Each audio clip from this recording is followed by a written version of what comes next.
Good evening and salam Ibu Pertiwiku. Chief Minister Datuk Patinggi Abang Zohari Tun Abang Haji Openg said that as a representative of Sarawak in the Malaysia Agreement in 1963 MA63 negotiations, he will not make decisions on his own without consulting with the Consultative Committee first. He gave his assurance that he will report back to the State Legislative Assembly Consultative Committee on issues including oil and gas being discussed with Prime Minister Tun Dr. Mahathir Mohamad. Sebab itulah semua isu yang kita bincangkan, termasuk hal minyak dan gas.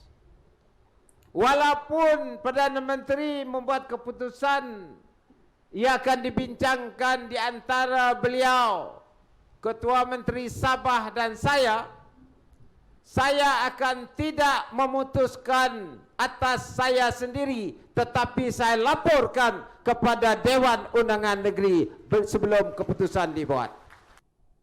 He said this when launching Zone 6 of Gabungan Parti Sarawak at Lachau Bazar, about 60 kilometers from Kuching. He added that there are people who deliberately create and twist stories to say that he makes his own personal decisions without reporting to the State Assembly. He further said it is important for GPS to protect the state's interests before the interests of any individual. In the same speech, Chief Minister Abang Zohari said it is important to uphold the rights of Sarawak, which Gabungan Parti Sarawak will prioritize.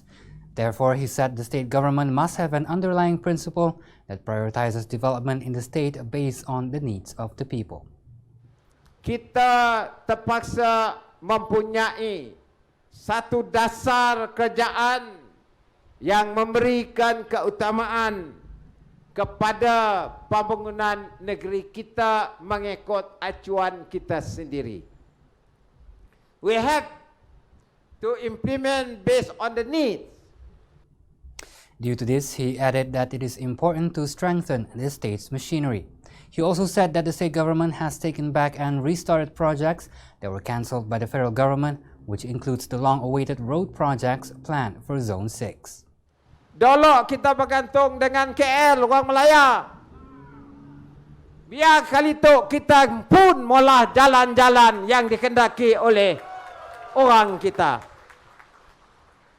I mean what I say. Sebagai Ketua Menteri kita, I mean what I say. Of course, it takes time.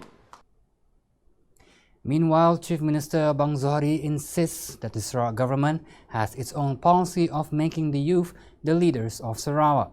According to him, the Sarawak government was always concerned about the needs of the youth and has provided them with the opportunity to become leaders. He explained the opportunity given to youth is to provide the balance, and it is indeed the policy of the state government but must be implemented in stages. Saya juga pernah jadi orang muda.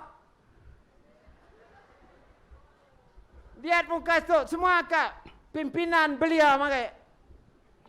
Gerakan belia, Douglas, siapa sih tahu?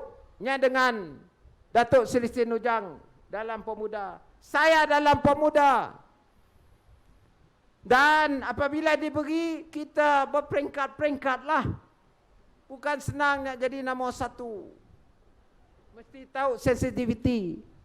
Kita masyarakat berbilang kaum, berbilang agama. Kita Sarawak bertuah, no problem with religion. Even we have uniform to assist non-Muslim. No other state have that. Sebab ialah kita ada dasar. Dan kita akan beri peluang kepada orang muda. He added that youths need to be aware and sensitive to issues because it is not easy to be a trusted leader.